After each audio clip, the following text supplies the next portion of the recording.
Question यहाँ पे किया है कि खसरे की बीमारी होती है किस चीज़ से? विषाणु से। एक का बी हो जाएगा। फिर दिया है कि पेनिसिलियम प्राप्त होता है किस चीज़ से? पेनिसिलिन प्राप्त होता है पेनिसिलियम से। टीका नाम दिया था किसने? लुई पास्चर ने। ए नंबर हो जाएगा। बीसीजी का टीका किस रोग से बचाव के लिए लगाया जाता है? क्षय रोग। फिर दिया कि निम्नलिखित में जीवाणु जनित रोग है, तो इसमें ऑप्शन आपको नहीं दिख रहा है, लेकिन इसका आंसर हो जाएगा हैजा और क्षय रोग। इसमें दिया है, कटा हुआ है इसलिए नहीं दिखा। 6 नंबर क्वेश्चन दिया है कि चर्म रोग पैदा करता है कि जिससे? कवक से। फिर दिया है कि दूध का परिरक्षण किस विधि से होता है? पाचीकरण से। दूध से दही का जमना किस सूक्ष्म जीव का उदाहरण है? तो जीवाणु। निम्नलिखित में लैक्टोबैसिलस से होता है। लैक्टोबैसिलस जीवाणु से दूध से दही जमता है। निम्नलिखित में कौन प्रतिजैविक नहीं है? इंसुलिन। विषाणु का आकार है 0.015 से 0.2 n। अमीबा पेचिश का कारण क्या है? एंट अमीबा। सी नंबर हो जाएगा। पीत ज्वर के वाहक क्या है? तो एंडेज। सूक्ष्म जीव का आवास क्या है? तो कवक से। मलेरिया परजीवी पाया जाता है किस चीज में? एनोफ्लीज मच्छर से। लवणीकरण भोजन की परीक्षित करता है कोशिका से जल निकालकर। दूध का पाचीकरण समाप्त कर देता है रोगजनक जीव। खसरे की बीमारी होती है कि जिससे? विषाणु से। विषाणु का आविष्कारक कौन है? आइवानोस्की। प्रथम श्रेणी है कौन? प्रोटोजोआ। प्रतिजैविक वे पदार्थ है जो सूक्ष्म जीवों को या तो नष्ट कर देते हैं या तो उसकी वृद्धि को रोक देते हैं। जीवाणु कोशिका का आकार होता है 0.2 से 100 तक। अनाज के दानों को भूसे से अलग करते हैं तो उसे क्या कहते हैं? तो जब आप उसाई करते होंगे गेहूं का, तो अनाज में से भूसा अलग हो जाता है तो उसको उसाई बोलते हैं।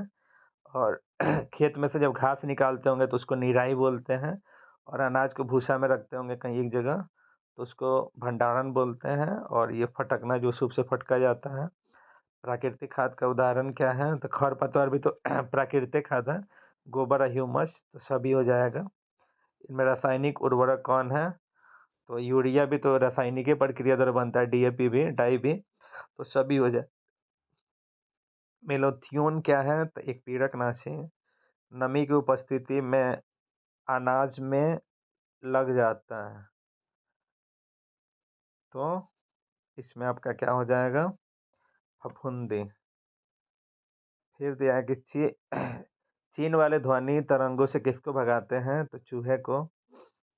फिर दिया है कि दालों में हमें मुख्य रूप से क्या मिलता है? तो दाल में प्रोटीन मिलता है। निम्नलिखित में किसके द्वारा खाद प्राप्त होता है? तो मवेशी के द्वारा। मिश्रित खेती के उदाहरण क्या है? कपास और मूंगफली की खेती। मेटाक्लोर क्या है? खरपतवारनाशी। पौधों की वृद्धि के लिए क्या आवश्यक है?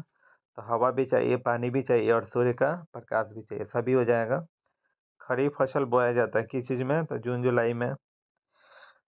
नाइट्रीकरण जीवाणु पाया जाता है दलहन पौधे की जड़ों में। खेत को परती छोड़ देते हैं तो उसकी पोषण की मात्रा आ जाती है। ठीक है।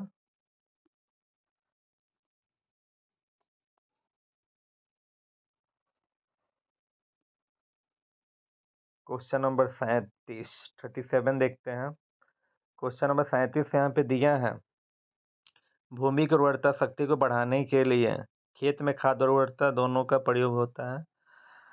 निम्नलिखित में कौन रेशे वाली फसल है? रेशा माने धागा मिलेगा किससे? तो जूट से मिलेगा।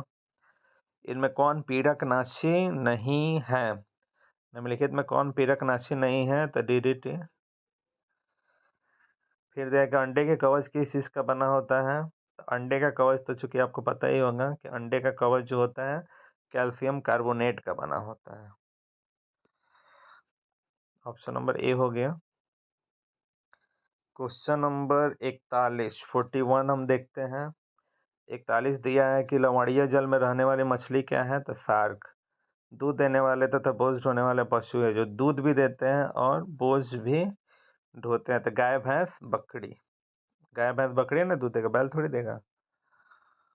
क्वेश्चन नंबर 43, 43 नंबर क्वेश्चन देखते हैं। सुअर क्या था? सुअर जो है आपका सर्वाहारी है, ठीक है। तो ए नंबर हो जाएगा इसका, ए नंबर हो जाएगा।